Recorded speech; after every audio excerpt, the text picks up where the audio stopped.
नमस्कार, मैं प्रवीण। मैं Priyanka. Thank you so much.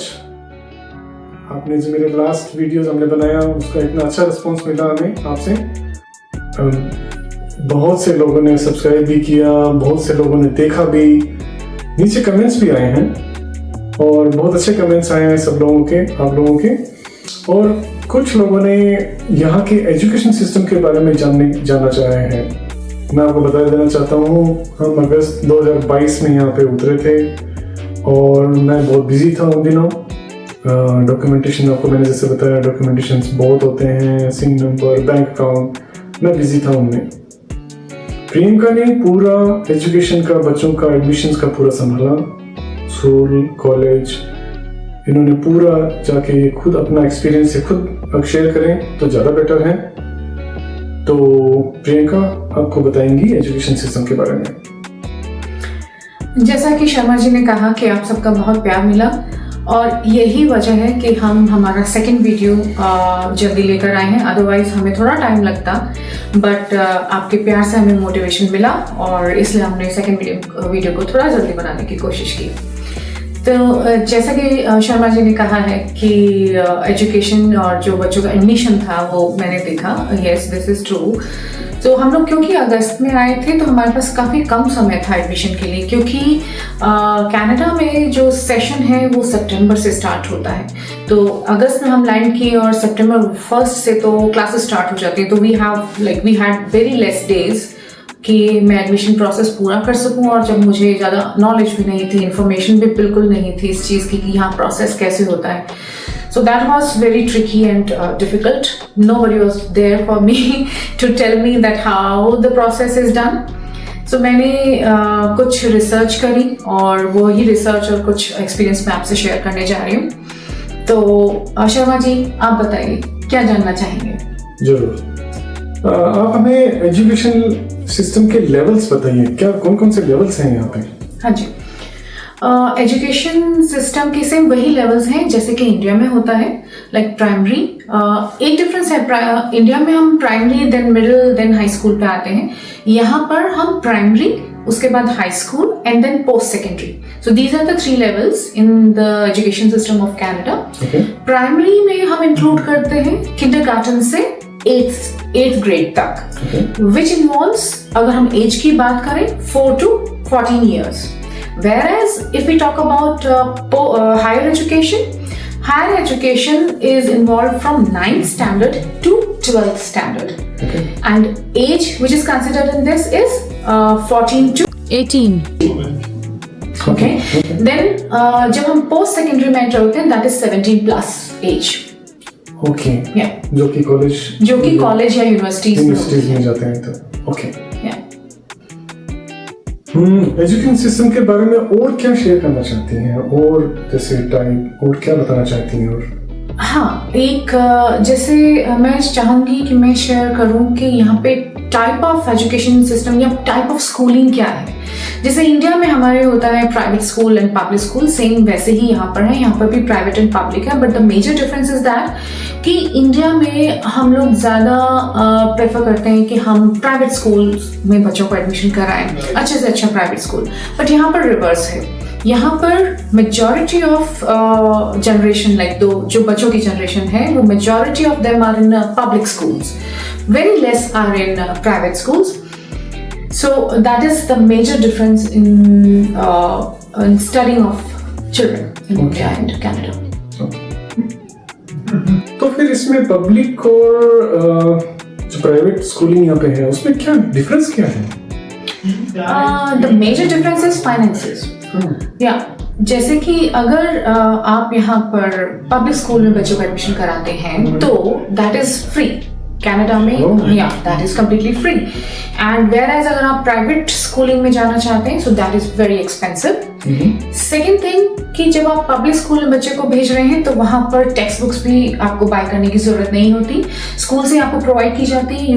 Those books are lended and then return back to the library of the school, तो वो आपको बुक्स का भी एक्सपेंडिचर नहीं करना पड़ता। सो दैट इज काइंड ऑफ आपके लिए वो फ्री है। But whereas in public schools you have to buy those books, तो आपको बुक्स खरीदनी तो that is another matter of expenses, तो वो आपके लिए फिर से हैवी हो जाता है। थर्ड थिंग यहाँ पर कि पब्लिक स्कूल्स के अंदर there is no major criteria of admission, whereas in private schools they have a selection policy. Yeah. Okay. So they first they take interviews, then they have some written test. Okay. Based on that they select the students for their admissions. Otherwise in public में there is no such criteria, although they interact with the child, वो बच्चे से बातचीत करते हैं to judge that इन बच्चे को किसी चीज का सपोर्ट की जरूरत है या नहीं. सो पर दिस इज ओनली टू जज how we can support the child. Apart from that there is no specific criteria for the admissions in public schools. आपने अभी बताया एक्सपेंसिव, प्राइवेट एक्सपेंसिव. कितना एक्सपेंसिव होगा private? These are really expensive. Oh, really? Yeah. Ranging from 4,000 CAD to approximately 26,000 CAD, depending on which province you are in and what kind of or which school you are trying to get admission. So based on कौन से schools हैं, आपको कितना मतलब features या luxury kind of आप कह सकते हैं या कौन सी प्रोविंस में है. So that very and that completely depends कि आप कौन से प्राइवेट स्कूल में जाना चाहते हैं. So it varies minimum 4,000 CAD annually to 26,000 CAD annually. Okay. Yeah. Okay. And then again, if you are going for the private schools, you have to spend another amount of money for buying the books. Okay. Yeah. Video के बीच में शर्मा जी का कहीं घूमने का मन हुआ है. मुझे नहीं पता है मुझे कहाँ लेके जा रहे हैं. लेक पे चलते हैं. लेक पे? इतनी ठंड में कोई लेक पे जाता है? वो तो जम भी गई होगी. नहीं, अब मार्च आ चुका है. मार्च में सारी लेक्स सब एकदम नॉर्मल हो चुकी हैं. शर्मा जी जरा चारों तरफ देखिए, मार्च में बर्फ है अभी आपके. चलो चलते हैं, देखते हैं अगर वहाँ पे अच्छा हुआ.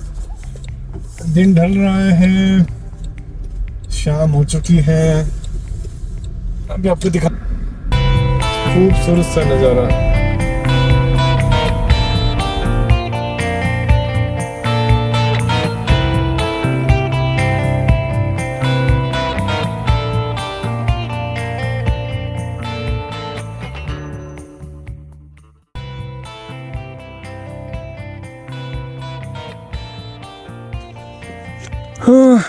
चलते हैं, हम लोग लेक के पास आ गए हैं. मेरा लेक दिखा. लेक अब उसके पास में जाके दिखाते हैं. स्लिप तो मत होना. हो.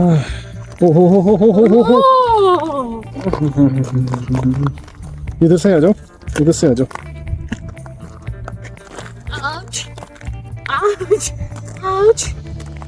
ओके.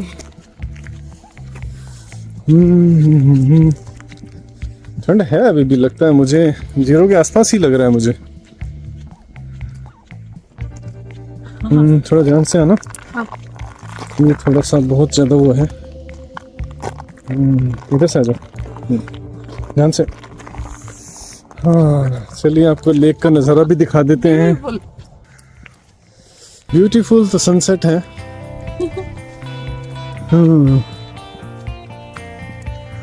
देखिए लेक बेचारी लेक का क्या हाल है. हमारी सफेद चादर. चलो हम किस बारे में बात कर रहे थे प्रियंका शर्मा? हाँ, हम लोग बात कर रहे थे स्कूल सिस्टम के बारे में. तो शर्मा जी यहाँ से आप बताइए. चलिए, जो काम आपने किया है मैं आपसे पूछूंगी. ओके. सो क्या आपको ध्यान है कि एडमिशन के लिए हमें डॉक्यूमेंट्स क्या क्या चाहिएंगे? डॉक्यूमेंट्स एडमिशन के टाइम जहाँ पे प्रूफ ऑफ रेजिडेंसी, जैसे COPR, PR कार्ड जो भी है आपके पास. आप जब यहाँ पे लैंड करते हो तो आपके पास COPR ही होता है. तो आपको COPR सफिशेंट है, आप दें. और COPR को हमेशा संभाल के रखें, क्योंकि COPR PR होने के बाद भी COPR की वैल्यू बहुत रहती है. और प्रूफ ऑफ गार्जियनशिप, आगे चाचा अपने भतीजे को बुलाता है या फिर कोई भी रिलेशन में बुलाता है तो गार्जियनशिप का भी कोई प्रूफ आपके पास होना चाहिए. और पिछले स्कूल का रिकॉर्ड भी, जहाँ से आप आ रहे हैं. और proof of immunisation. Yes, proof of immunisation, आप सही कह रही हैं। और प्रूफ ऑफ रेजिडेंट का, यहाँ का जो आप रेंट एग्रीमेंट करते हैं, जहाँ आप रुके हैं आके, उसका चलेगा। उस टाइम आपके पास वही होता है तो आपके पास वो दे सकते हैं। यस।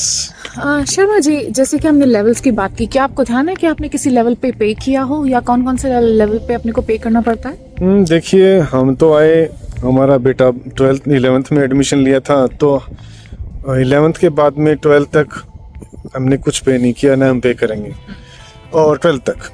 लेकिन जो किंडरगार्टन से लेकर के हाई स्कूल तक है, यहाँ पे स्कूलिंग पब्लिक स्कूल्स में फ्री है। ओके। और अगर आप जैसे चाइल्ड केयर में और अलग दूसरे जो जाना चाहते हैं प्री स्कूल्स में, डे केयर में, तो वो प्राइवेट है और वो पेड है, वो पे करना पड़ेगा आपको। कितना पे करना पड़ेगा वो जगह जगह पर डिपेंड करता है, प्रोविंस से प्रोविंस। हम वो सब अलग अलग हैं। कहीं पे 40 CAD पर डे हैं जो चाइल्ड केयर फी हैं, और जो डे केयर है वो मे बी 60 के आसपास है, कैड पर डे के आसपास है। तो डिपेंड करता है, वो आपको पूछना पड़ेगा। आप जहाँ जाएंगे वहाँ पे वो सबकी रेट्स वगैरह सब अलग अलग है, वो प्राइवेट है। लेकिन ये ध्यान रखिएगा, कहने का मतलब है कि जो चाइल्ड केयर फ्री है वो on an average 40 to 60 CAD पर चाइल्ड पर डे है। Okay, depending on which province. Yes, depend करता है। ये तो हमने कुछ जब गूगल किया या कुछ इंटरनेट पे किया तो हमें पता लगा। ओके।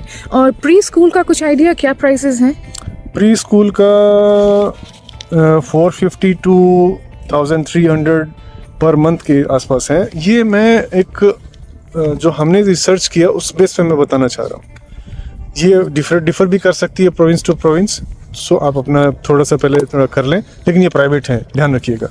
एक चीज़ मैं यहाँ पे ऐड करूँगी, जैसे कि हमने कहा कि पब्लिक स्कूल्स फ्री हैं, लाइक एजुकेशन फ्री है, पर यहाँ पे कुछ एक चीज़ें पेबल हैं, जैसे एक्स्ट्रा करिकुलर एक्टिविटीज़ हो गई, या फिर स्कूल फील्ड ट्रिप्स हो गई, या कुछ सप्लाईज हो गई, but those are very nominal. Sharma ji, मेरी फोटो तो खींच लो यार। फोटो बाकी रहेगा। अगर हमें थोड़ी देर यहाँ पे खड़े रहना है तो हमारा बुत बन जाएगा फोटो के बजाय। मैं उस पेड़ के पास जा रही हूँ। ओके, धीरे बेटो, ऐसे डोंट।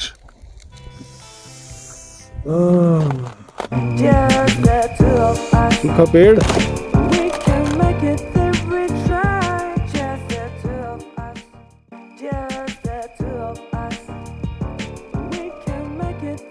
दिखा दो लेक का व्यू। आप दोबारा देखना चाहते हैं? उंगलियां हमारे जम चुकी हैं, 0 से आसपास है तापमान हो चुका है। अगर आपको लेक का दिखाना चाहें तो बैक में हमारे लेक है। खूबसूरत नज़ारा सनसेट का। ये पूरी लेक है, हमारे घर के पास ही है, बहुत बड़ी है। सामने रेलवे लाइन है, यहाँ से जाती है, और आप देख पा रहे हैं कि बहुत बड़ा है यहाँ पे। चलिए अब घर चलते हैं और घर चल के अपना कंटिन्यू करते हैं।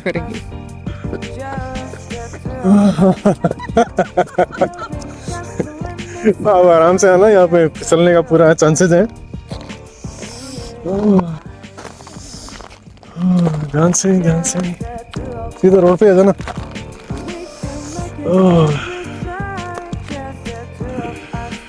बहुत स्लिपरी है। चलो भाग के साथ है। बर्फ का पहाड़ दिखाओ। ये बर्फ के पहाड़ है।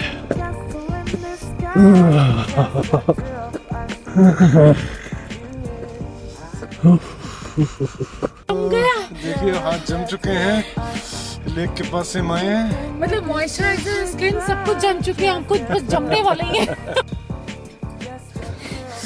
बहुत ज्यादा ठंड थी, हम घर पहुंच गए हैं। अब बाकी का वीडियो घर पे कंटिन्यू करते हैं। चलिए, ये तो बातें हुई स्कूल की फीस की, लेवल्स की। अब थोड़ा एडमिशन प्रोसेस के बारे में बताइए, कैसे एडमिशन प्रोसेस क्या है? यहाँ पर admission process is totally different from India. In India we generally go, हम सीधा स्कूल में जाते हैं और जो भी स्कूल हमें चाहिए हम उसमें जाकर के एडमिशन करा लेते हैं, क्योंकि वहाँ पे हम प्राइवेट स्कूल्स को प्रेफर कर रहे हैं। बट यहाँ पे क्योंकि ये पब्लिक स्कूल्स हैं तो हम डायरेक्टली स्कूल में नहीं जाते। Every public school is controlled by a single body of that location, तो जो जिसको हम स्कूल बोर्ड कहते हैं। कई अलग प्रोविंस में इसको अलग टर्मिनोलॉजी भी दी गई है, but generally it is called as a school board. तो स्कूल बोर्ड में आप अप्रोच करते हैं, वहाँ पे आपको अपना फॉर्म भरना होता है, वहीं पे वो आपको स्कूल के ऑप्शंस देते हैं, उसमें से स्कूल चूज किया जाता है, दे क्रिएट योर अकाउंट, आपके बच्चे का अकाउंट क्रिएट किया जाता है और फिर उस रिस्पेक्टिव स्कूल में जो आपने उनको बताया है वहाँ पे इंफॉर्मेशन पहुंच जाती है। Then you go to the school कि जिसमें आपको बच्चे का एडमिशन करवाना है। तो तब वहाँ पर आप जाते हैं, जाने के बाद में they already have the information कि आपके बच्चे का एडमिशन जो है, एनरोलमेंट जो है स्कूल बोर्ड में हो चुका है। तो अब आपको स्कूल में क्या करना है, स्कूल में जब जाते हैं तो वहाँ पे जो आपके एजुकेशन काउंसलर्स होते हैं वो अवेलेबल होते हैं आपके लिए। आप उनसे प्रायर अपॉइंटमेंट लेते हैं, ऐसा नहीं आप इमीडिएटली चले जाओ, you have to take an appointment for that. तो मैंने पहले लिया था। तो वहाँ पे आप जैसे ही पहुँचते हैं तो आपको वो करिकुलम दिखाते हैं बेस्ड ऑन कि आपके बच्चे को कौन से क्लास में एडमिशन मिलेगा। इंडिया में एक स्पेसिफिक क्राइटेरिया है फॉर सब्जेक्ट्स कि 8th स्टैंडर्ड में ये सब्जेक्ट्स होंगे या 9th में ये होंगे या 6th में ये होंगे, लेकिन यहाँ पर ऐसा नहीं है। सब्जेक्ट्स में एक बात और क्लियर करूँ, टर्मिनोलॉजी हम इंडिया में यूज करते हैं शब्द सब्जेक्ट्स, यहाँ पे यूज करते हैं कोर्सेज, जो कि मेरे लिए एक बहुत बड़ा कंफ्यूजन हो गया था। मैं बार बार कंफ्यूज हो रही थी व्हाई इट इज कोर्सेज, क्योंकि कोर्सेज इंडिया में it's a whole consolidate one course for throughout the year, but यहाँ पर courses means subject, they give specific codes for those subjects. तो जब आप एकेडमिक काउंसलर से मिलते हैं वो आपको एक लिस्ट ऑफ सब्जेक्ट्स या कोर्सेज दिखाते हैं, and not only the courses but they give you the grouping that इस ग्रुप में से आपको 3 सब्जेक्ट्स लेने हैं, सेकंड ग्रुप में से आपको 3 लेने हैं, नेक्स्ट सेकंड में से 3। So overall you have to select about 10 subjects, 10 subjects आपको या कोर्सेज आपको चूज करने होते हैं। ये इसलिए है कि फ्लेक्सिबिलिटी है फॉर चाइल्ड कि उसकी चॉइस के सब्जेक्ट उस ग्रुप में से वो चूज कर सके। Not only for higher classes, I think this is applicable in maybe 6th, 7th, 8th. अच्छा, 6th, 7th से ही स्टार्ट हो जाता है ये? I'm not sure. Okay. Because मेरा एक्सपीरियंस 11th, 12th में रहा है, तो उसमें जो ग्रुपिंग थी वो किया है। पर जहाँ तक मेरा आइडिया शायद ऐसा है क्योंकि कनाडा में एजुकेशन सिस्टम बहुत फ्लेक्सिबल है बच्चों की चॉइसेस के अनुसार है, जो कि इंडिया में फिक्स है। तो आप अपनी फ्लेक्सिबिलिटी से बच्चा अपने चूज करता है, जब वो सब्जेक्ट्स कोर्सेज चूज कर लेता है बेस्ड ऑन दैट उसका टाइम टेबल फिक्स होता है। टाइम टेबल मैंने यहाँ पे इसलिए मेंशन किया है क्योंकि जैसे इंडिया में अगर 8th स्टैंडर्ड का बच्चा है तो वो 8th क्लास में बैठा हुआ है, teachers use to come in every period, हर पीरियड में टीचर आते हैं, चेंज हो जाते हैं, नेक्स्ट पीरियड में दूसरा, थर्ड में दूसरा। बट यहाँ पर ऐसा नहीं है, यहाँ पे बच्चों को शिफ्ट होना पड़ता है room to room for every subject. या अगर बच्चे का मैथ्स है तो he has to go in that may be room number 1, और साइंस है तो रूम नंबर 2, और इंग्लिश है तो रूम 3, लाइक दैट। जैसे सॉरी टू इंटरप्ट, जैसे कोई टीचर का एक रूम हो गया, जैसे मैथ्स का है, मैथ्स के टीचर का ये रूम है, मैथ्स पढ़ने के लिए उन बच्चों को उस रूम में जाना पड़ेगा।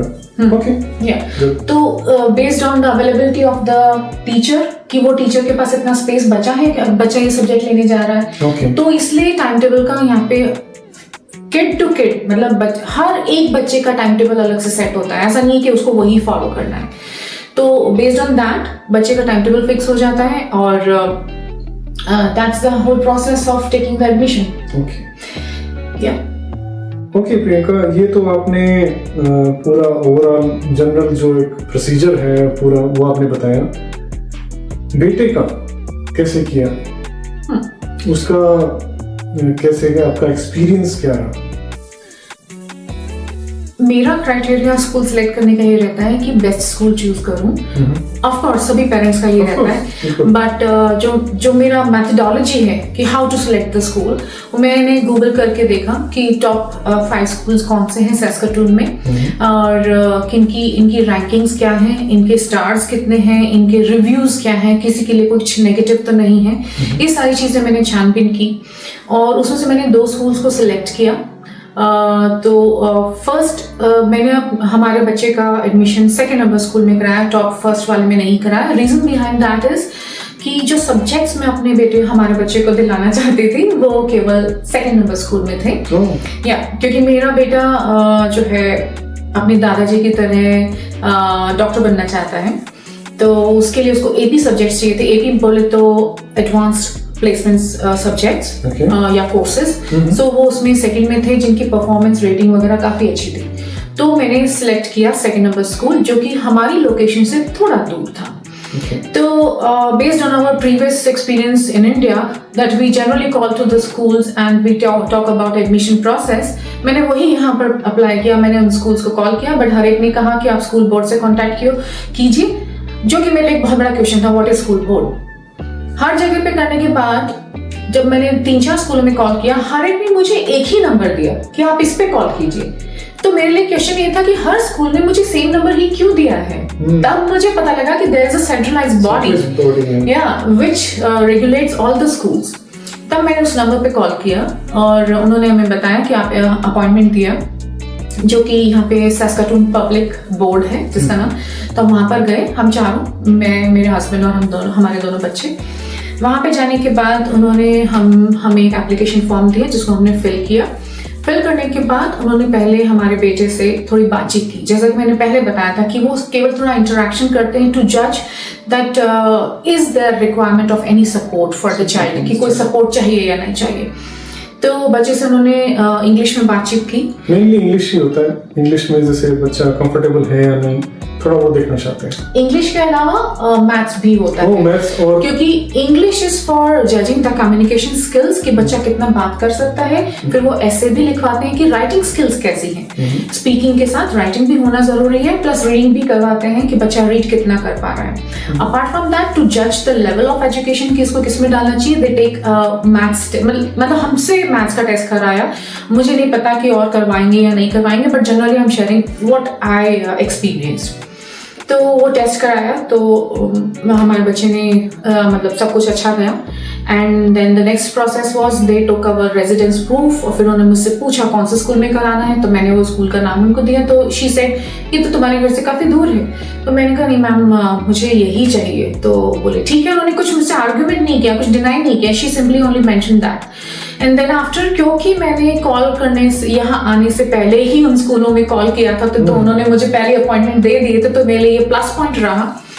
फिर हम वहाँ स्कूल में डायरेक्टली पहुंचे। हमें वहाँ पे बहुत अच्छे बंदे मिले, मिस्टर मोरे, जो कि एकेडमिक काउंसलर, बहुत अच्छे काउंसलर, बहुत अच्छे। इवन हार्डी स्कूल में हमने चूज किया था, इवन हार्डी। एक चीज मैं यहाँ पे शेयर करना चाहूंगी। मैंने अपना एक्सपीरियंस शेयर किया है, मैंने अपनी इंफॉर्मेशन जो मैंने रिसर्च से पाई वो शेयर करी है, पर मैं फिर भी आपको सजेस्ट करूंगी कि आप अपनी रिसर्च खुद कीजिए और चेक कीजिए, और अगर कुछ हमारे से मैच नहीं करता तो please do write to us, we will definitely check it and will answer your questions. Sure.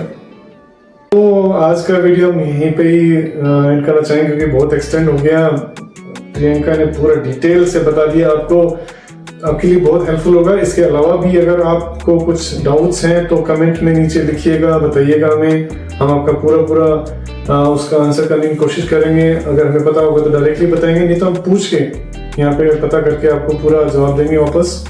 और नेक्स्ट में जैसे मैंने बताया कि यूनिवर्सिटी का हमारा क्या एक्सपीरियंस था एडमिशन का, उसके बारे में आपसे शेयर करेंगे। सो तब तक के लिए goodbye. Please don't forget to like, share and subscribe. Yes. Thank you so much. Bye-bye. Bye-bye. Thank you.